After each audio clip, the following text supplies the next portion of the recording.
Indian police act का वो पालन कर रहा था, अगर उसके बीच में भारतीय कोई आ गया, उसकी जान चली गई, तो सैंडर्स का कोई दोष नहीं है। जान चली जाए तो चली जाए।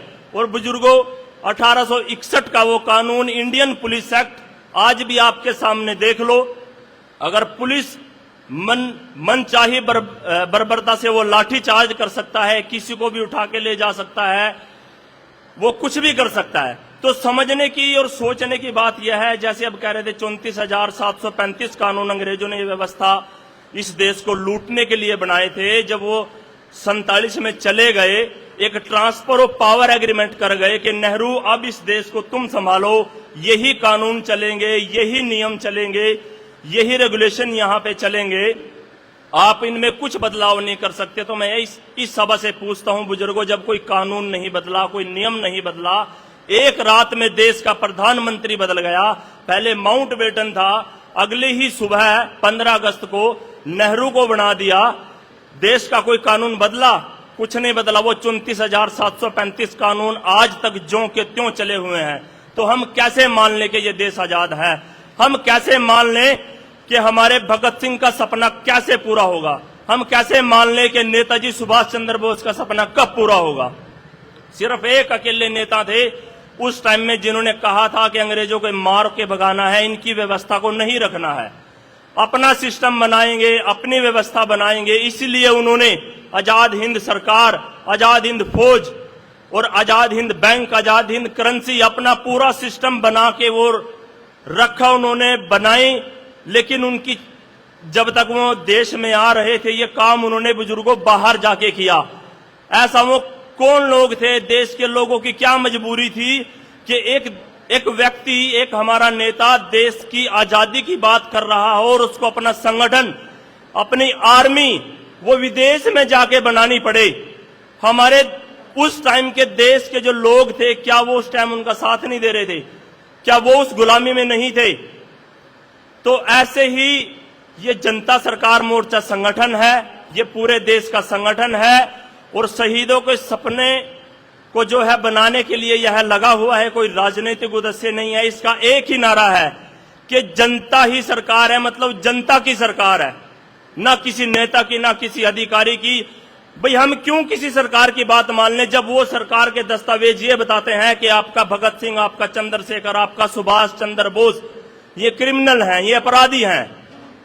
बुजुर्गों, जनता सरकार मोर्चा का यही कहना है कि जो 1757 से पहले का वो भारत था, हमारे पहले के वो गांव थे, उनकी क्या व्यवस्था थी, वो कैसे एक दूसरे के साथ वस्तु विनिमय का काम वो करते थे। 6 महीने में, हमारे बड़े बुजुर्ग बैठे हैं, इन्होंने देखा है कि 6 महीने में हिसाब होया करता था हमारा नाई का, धोबी का। जब फसल आती थी तो फसल आने के बाद ही पूरा सर्कल या चक्कर चला करता था। उन लोगों ने गांव बनाए, कैसे बनाए वो पहचानने की जरूरत है। अब ये सिर्फ किताबों में या देखने में बात रह गई है। अगर समझाने की कोशिश करें तो क्योंकि 1757 से पहले का या उस टाइम का बुजुर्ग हमारे बीच में है ही नहीं। हम तो ये मानते हैं कि जो 70-80 साल का बुजुर्ग है उसको हमसे ज्यादा नॉलेज है, पढ़े लिखों के नॉलेज नहीं रह गई है। पढ़े लिखों को तो गवार कहना उचित रहेगा मेरे हिसाब से। हो सकता है मैं गलत भी हूं, लेकिन ये बात मैं बार बार ही बोलता हूं। तो अब यही बात है कि जब 1947 में ब्रिटिश गवर्नमेंट चली गई और उसके बाद कांग्रेस गवर्नमेंट आ गई, आज सत्ता में बीजेपी है, कल को कोई और आ जाएगी, ये सारी गवर्नमेंट है। वो ईस्ट इंडिया कंपनी आई थी 1757 में, उसने 34,735 कानून बनाए अपनी सुविधा व्यवस्था और इस देश को लूटने के लिए। वही कानूनों को फॉलो किया कांग्रेस गवर्नमेंट ने, वही कानूनों को फॉलो कर रही है बीजेपी गवर्नमेंट, वही कानूनों को फॉलो करेगी आने वाली गवर्नमेंट। लेकिन वो भारत कहां है जो 1757 से पहले था? उनका तो कोई सिस्टम होगा गांव बसाने का, ये देश चलाने का, ये टैक्सेशन का कोई तो उनका हिसाब रहा होगा। इतने बड़े बड़े चक्रवर्ती राजा रहे, इतने बड़े बड़े कस्बे और गांव और कबीले रहे, उनका कोई तो हिसाब होगा चलने का और फिरने का। हमारे बीच में डॉक्टर देवेंद्र भलारा जी हैं, अब ये राजनीतिक पार्टियां यहां से इस देश को उठा के ये न्यू वर्ल्ड ऑर्डर में ले जाना चाहती हैं। और हमारे बीच में डॉक्टर देवेंद्र बलारा जी हैं कि वो कैसे एक एक चीज को वो किस तरह से कनेक्ट करके न्यू वर्ल्ड ऑर्डर के साथ आने वाला समय जो है बहुत ही मतलब भयानक और खतरनाक होगा। किस हिसाब से जनसंख्या को खत्म करेंगे, आधार कार्ड बनाने का क्या मतलब है, किस हिसाब से ये रोड बनाए जा रहे हैं, क्या बैंकिंग व्यवस्था है, वो सब मैं रविंदर भारतीय अपने रविंदर भाई हैं, इनको आमंत्रित करता हूं तो एक बार आए और मंच को संभालें। धन्यवाद जी।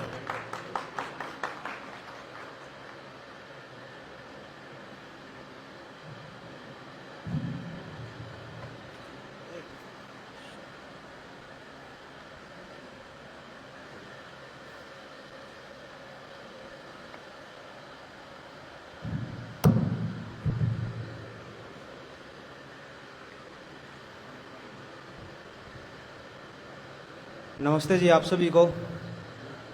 नमस्ते जी आप सभी को। देखिए, जो बातें अभी सोनी भाई ने बताई हैं, ये बातें हो सकता है कि आप लोगों को काफी पुरानी लगें, कि इस भाई ने बातें उस आजादी की, जो तथाकथित आजादी की जो बात की जा रही है, कि उस आजादी से पहले की बात की है। असल में तो क्या है कि जो हमारा पहले का जो जीवन रहा है और आज का जो जीवन है, जो पहले का जीवन रहा है, पहले पर आज का मतलब बोला जाता है बुजुर्गों के द्वारा कि जो हमारा भूतकाल रहा है, भूतकाल के ऊपर हमारा भविष्य निर्भर, मतलब हमारा वर्तमान निर्भर करता है। और जो वर्तमान में चल रहा है, वर्तमान में जो चल रहा है उससे हमारा भविष्य आधारित है, भविष्य निर्भर करेगा जो वर्तमान में जो काम हो रहे हैं। अब जो सोनी भाई ने जो चर्चा की थी कि जो कानून जो उन अंग्रेजों ने बनाए थे, वो कानून आज भी ज्यों के त्यों चल रहे हैं, तो आजादी क्या, कौन सी आजादी हुई? अब बात देखने की ये है कि एक पेड़ होता है, अगर उस पेड़ को खत्म करना हो तो क्या उसकी टहनियां खत्म करी जाएंगी, या उसकी पत्तियों पे वार किया जाएगा, या उसके तने पे वार किया जाएगा, या जड़ों पे वार किया जाएगा? किस पे वार करने से वो पेड़ खत्म होगा? जड़ों पे वार करने से होगा। अब जब उसकी जड़ें कट जाएंगी तो वो पेड़ सूख जाएगा। अब जो हमारी जड़ें हैं, हमारी जड़ों के ऊपर लगातार वार किया जा रहा है, लगातार प्रहार हो रहे हैं। जड़ों को कैसे खत्म किया जा रहा है? आज अगर आप देखोगे कि जो आपका जो कल्चर था, आपके कल्चर को पूर्ण तरीके से खत्म कर दिया गया है। आपका जो रहने का जो तरीका था उसको खत्म कर दिया गया है। आपके जो पशुओं का जो रख रखाव का जो तरीका था उसको पूर्ण तरीके से खत्म कर दिया गया है। बीजों का देखे, बीजों का खत्म कर दिया गया है। अब मैं चर्चा करूंगा इसी के ऊपर कि कैसे जड़ों के ऊपर वार किया जा रहा है।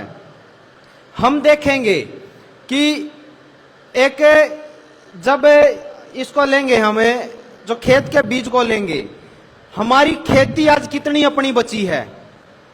जितने भी हमारे खेत के बीज हैं वो सारे के सारे बीज हमारे खत्म कर दिए गए हैं। और अब जो बीज आ रहे हैं वो बीज सारे कंपनियों के हैं, प्राइवेट कंपनियों के हैं। हाइब्रिड बीज है, हाइब्रिड बीज के बाद अब जीएम बीज आ चुके हैं। अब जीएम बीज आ चुके हैं। जो जीएम बीज आए हैं वो जीएम बीज असल में है क्या?